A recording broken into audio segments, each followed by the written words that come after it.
Jamaah, sunnah itu kapalnya Nabi Nuh. Yang menaikinya dijamin pasti selamat. Makanya kalau kita dihadapkan ke dalam dua perkara, maka antum cari sunnah. Selesai. Perpecahan yang terjadi di antara umat Islam karena mereka menjauh dari sunnah Nabi SAW. Nabi udah ngasih tahu alaihi salatu wassalam, fa'alaikum bisunnati, fa'alaikum bisunnati. Kalian hendaklah mencari sunnahku, berpegang teguh dengan sunnahku. Tapi kadang-kala ada orang-orang yang mengatakan, ya kalau antum mau sunnah, jangan naik pesawat tentu. Pesawat itu bid'ah. Jangan pakai handphone. Jangan pakai mobil. Nabi nyuruh nyari sunnahnya. Dan bid'ah yang dimaksud dalam urusan ibadah, bukan dalam urusan dunia. Man amila amalan laisa alaihi amruna fahuwa radd.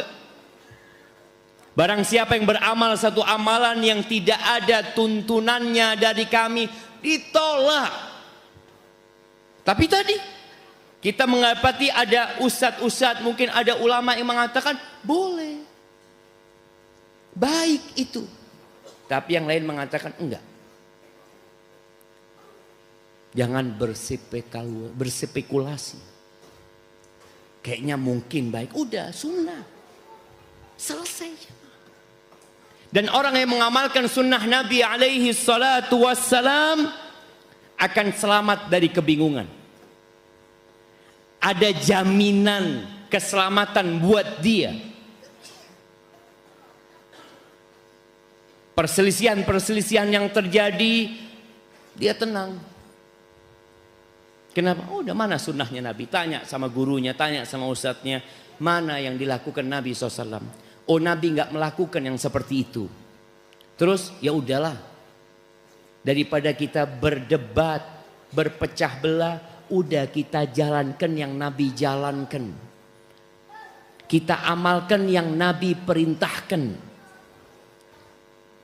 Kita contoh Rasulullah sallallahu alaihi wasallam dalam beribadah mendekatkan diri kepada Allah Jalla Jalaluh. Tapi jamaah, syarat ibadah itu dua. Ya, kita semua tahu. Yang pertama ikhlas. Yang kedua sesuai dengan sunnah.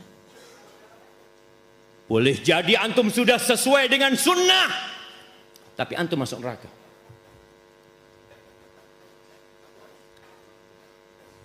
Karena antum riya. Karena antum pamer. Bahkan orang yang pertama kali menjadi korek api neraka, itu orang-orang yang melakukan ibadah yang sesuai dengan sunnah tapi riya. Alim wa qari'ul Quran. Orang yang alim tidak ada salah dengan ilmunya. Tidak ada yang salah dengan bacaan Qur'annya. Dia hafidh li kitabillah. Salahnya apa? Niatnya. Dia melakukan itu hanya untuk pamer. Untuk disanjung dan dipuji. Orang yang mati syahid di medan perang. Perangnya sesuai dengan sunnah. Dia berperang dalam rangka menegakkan agama Allah. Tapi ternyata niatnya ingin pujian dan sanjungan. Neraka tempat. Yang dermawan, dia sudah kenal sunnah, dia bangun masjid, dia bangun sekolahan. Tapi ternyata dia menjadi korek api neraka karena salah niat. Maka yang sudah berpegang teguh dengan sunnah, tolong engkau sering-sering memperhatikan. Karena termasuk dari sunnah juga tuntutan untuk ikhlas dalam beribadah. Wa ma umiru illa liya'budullah mukhlishina lahuddin. Dan dua rukun ibadah itu, kamalul hubbi wa kamalul dzulli lillah. Kesempurnaan cintamu kepada Allah. dan kesempurnaan ketundukanmu, kerendahanmu kepada Allah Subhanahu wa ta'ala. Nih, engkau yang sudah belajar sunnah, tolong perhatikan. Sudahkah engkau menghadirkan cinta dalam ibadahmu? Sudahkah engkau menghadirkan ketulusan, menghinakan dirimu di hadapan Allah, takut sama Allah? Sebagian karena sudah belajar sunnah, dia nggak takut lagi sama Allah Azza wa Jalla. Dia berbuat dosa semau dia. Engkau siapa? Engkau sekutunya Allah. Perhatikan hari ini. Ini juga sesuai dengan sunnah. Yang beribadah kepada Allah hanya dengan cinta saja, maka dia akan jadi orang-orang zindik mungkin. Yang dia mengatakan aku nggak takut sama neraka. Bahkan ada yang mengatakan kalau aku nggak malu sama Allah, aku akan matikan api neraka. Na'udzubillah. Engkau beribadah cinta sama Allah dengan ketakutan kepada Allah. Maka di akhir surat Al-Bayyinah apa kata Allah?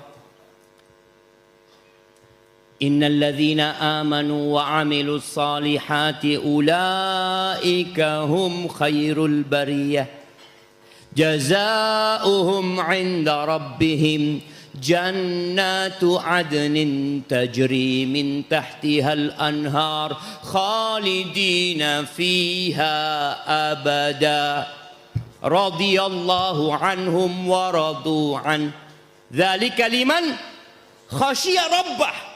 Itu tuh janji Allah. Yang Allah janjikan surga, Allah janjikan keridhaan, Allah janjikan kekekalan, keabadian di surga Allah Azza wa Jalla untuk siapa yang takut sama Allah Azza wa Jalla. Kita takut enggak sama Allah? Jangan-jangan antum setelah belajar sunnah antum semakin berani sama Allah, semakin pinter. Oh, ini dosa kecil, aman. Yang penting tauhid sama Allah SWT.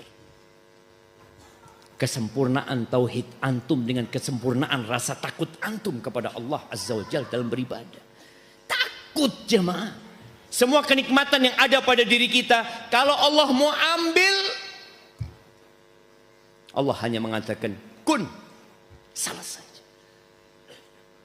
Antum yang sehat pulang lumpuh, mungkin Allah lakukan itu kepada kita. Maka terus belajar sunnah. Bukan hanya yang berkaitan dengan amalan zahirnya saja, tapi antum belajar sunnah dengan amalan hati antum. Apakah antum sudah menghadirkan cinta kepada Allah?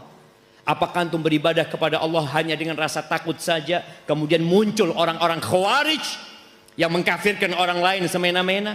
Itu mereka nggak ngikutin sunnah. Hanya dengan rasa takut dia beribadah kepada Allah. Ada yang beribadah kepada Allah hanya dengan rasa harap saja. Allah Maha Pengampun, Allah Maha Pengasih, semua dosa dia kerjakan dan imanmu tidak akan berubah. Tidak sesuai dengan sunnah. Cinta dibalut rasa takut dan harapan kepada Allah Azza wa Jalla. Itulah yang sesuai dengan sunnah. Ketika antum dihadapkan ke dalam satu masalah, yang satu mengatakan sunnah, yang satu mengatakan tidak sesuai dengan sunnah, antum cari sunnah Nabi SAW. Ketika dihadapkan dalam amalan, yang satu mengatakan bid'ah, yang satu mengatakan tidak, maka antum sekali lagi carilah sunnah Rasul Sallallahu Alaihi Wasallam. Selalu berdoa, tawaffani musliman wa alhiqni bis salihin. Ya Allah, matikan aku dalam kondisi Islam dan gabungkan aku dengan orang-orang soleh.